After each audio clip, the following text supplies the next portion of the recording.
সিলেট বাংলাদেশের প্রাকৃতিক সৌন্দর্যের এক অন্যতম লীলাভূমি। এখানে ছড়িয়ে ছিটিয়ে রয়েছে অসংখ্য প্রাকৃতিক সৌন্দর্য এবং জাফলং সহ ৩৬০ আউলিয়া খ্যাত এই পবিত্র নগরী। বাংলাদেশের অন্যতম রপ্তানিকারী ফসল হল চা।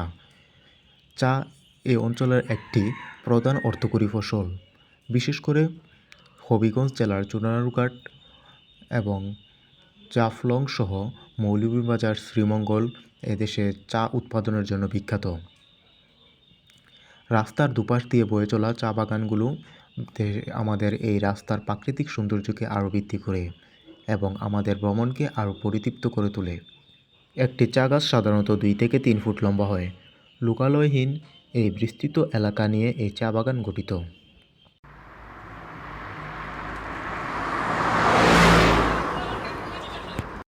এখন আমাদের দুপুরের খাবারের জন্য আমরা অবস্থান করছি বৃহত্তর সিলেটের হবিগঞ্জের চুনারুঘাট নামক স্থানে।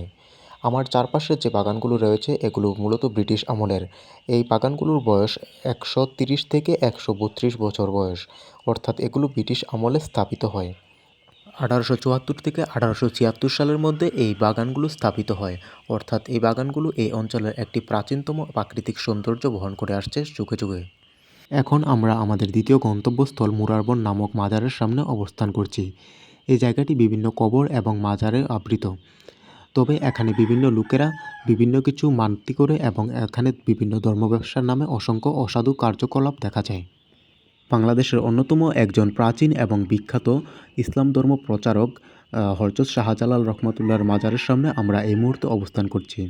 হযরত শাহজালাল রহমাতুল্লাহ এই অঞ্চলে, বিশেষ করে সিলেট অঞ্চলে মুসলমানদের মধ্যে এবং বিভিন্ন অমুসলিমদের মধ্যে ইসলাম ধর্মের প্রচার এবং প্রসার ঘটান।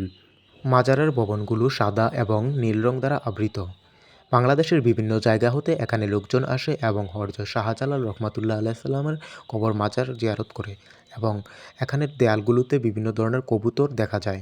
এখানে লোকজন আসে এবং কবুতরগুলোকে বিভিন্ন ধরনের দান, গম সহ অন্যান্য খাবার দেয় এবং তারা বিভিন্ন ধরনের মানত পূরণ করার ইচ্ছা পোষণ করে।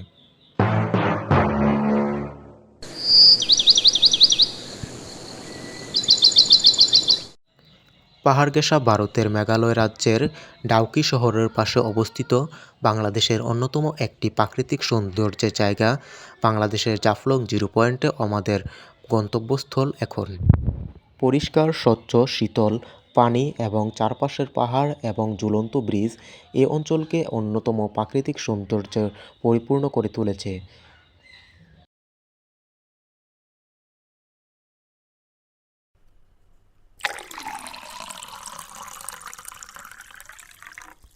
জাফলংয়ের আশেপাশে অনেক খাবারের দোকান সহ অনেক ধরনের কসমেটিকের দোকান দেখা যায়। এই দোকানগুলোর আশেপাশে অনেক ধরনের মানুষ ভিড় করে। এই পর্যটক স্থানগুলো অসংখ্য মানুষের কর্মসংস্থান বৃদ্ধি করে। তীব্র স্রোত আর খরস্রোতা পানির মাঝে আমরা ছুটে চলেছি গোয়াইন নদীর মাছ দিয়ে। আমরা এখন আমাদের পরবর্তী গন্তব্য খাসিপুঞ্জিতে।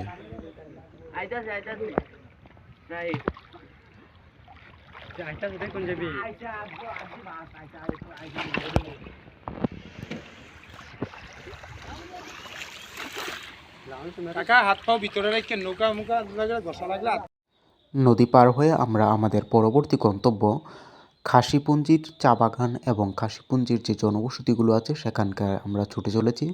রাস্তার দুপাশে অসংখ্য বাগান, বিশেষ করে চা বাগান এবং অসংখ্য পান পাতার বাগান রাস্তার দুই পাশে লাগানো। খাসিয়া সম্প্রদায়ের কয়েকজন স্থানীয় লোকদের সাথে কথা বলে আমরা বুঝতে পারলাম এই অঞ্চলের লোকদের আয়ের অন্যতম উৎস কৃষি।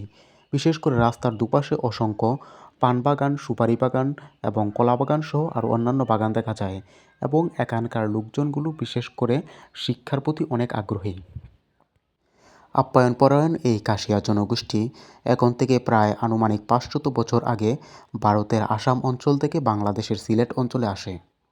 খ্রিস্টান ধর্মাবলম্বী এই কাশিয়া জনগোষ্ঠীর রয়েছে আলাদা ইতিহাস, আলাদা সংস্কৃতি। এই কাশিয়া সম্প্রদায়ের গ্রামগুলো এবং সিলেটের অন্যান্য জেলা বা গ্রামগুলোর মধ্যে প্রাকৃতিক সৌন্দর্যের তেমন কোনো তারতম্য না থাকলেও এই কাশিয়া জনগোষ্ঠীর বাসস্থান, বিশেষ করে তাদের গড়গুলোর মধ্যে বাংলাদেশের অন্যান্য অংশে যে জনগোষ্ঠী রয়েছে তাদের গড়ের সাথে অনেক অমিল রয়েছে। খাসিয়া জনগোষ্ঠীর গড়গুলো বাঙালির গড় থেকে সম্পূর্ণ আলাদা।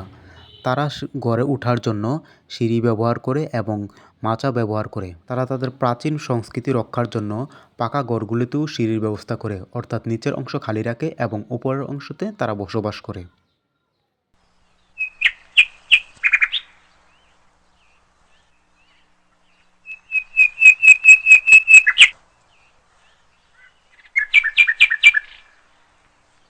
বাঙালির সাথে অন্যান্য বিষয়ে ভিন্নতার পাশাপাশি তাদের খাবারেও রয়েছে ভিন্নতা। আমার সামনে রয়েছে বিশাল একটি পান বাগান।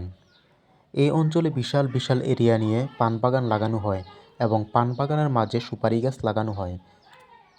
রাস্তার দুপাশে সবুজ প্রকৃতি যে কোনো প্রকৃতিপ্রেমীকেই মুগ্ধ করবে।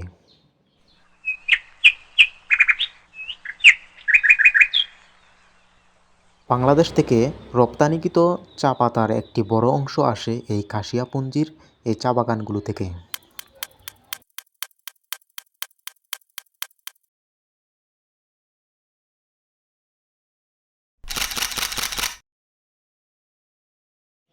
বিশাল এই চা বাগানগুলোতে অসংখ্য নিম্নবর্ণের হিন্দু নারী শ্রমিক কাজ করে এবং এই চা বাগানগুলোর পাশে রয়েছে আরেকটি পান বাগান, যা এই অঞ্চলের অন্যতম প্রধান অর্থকরী ফসল।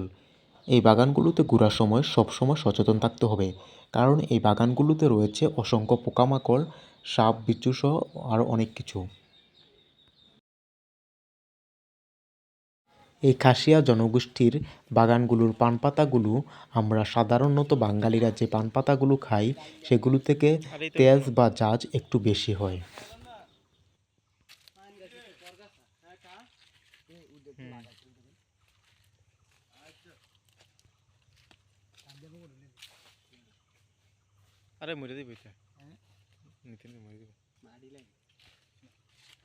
রাস্তার পাশে অবস্থিত সাদা এবং নীল রং দ্বারা আবৃত বিশাল এই বাড়িটি হলো খাসিয়া জনগোষ্ঠীর রাজার। খাসিয়া জনগোষ্ঠীর রাজা এই বিশাল এই রাজকীয় প্রাসাদে বসবাস করে।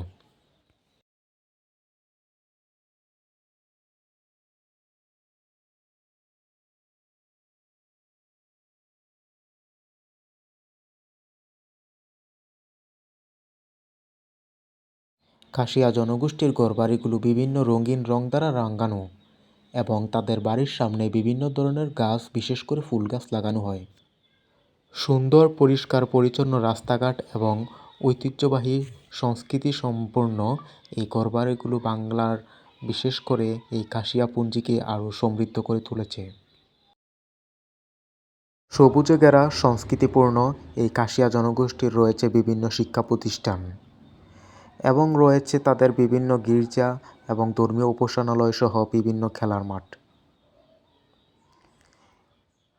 আমরা আমাদের সামনেই একটি বিশাল ফুটবল মাঠ দেখতে পাচ্ছি, যেখানে সম্ভবত বিকালে খাসিয়া ছেলেরা তাদের অবসর সময় কাটায় এবং বিভিন্ন খেলাধুলা করে। ভারতীয় সীমান্তবর্তী এই খাসিয়া জনগোষ্ঠীকে বিদায় জানিয়ে আজকে আমাদের বাড়ি ফেরার পালা। দেখা হবে নতুন কোনো পর্বে, নতুন কোনো ভিডিওতে।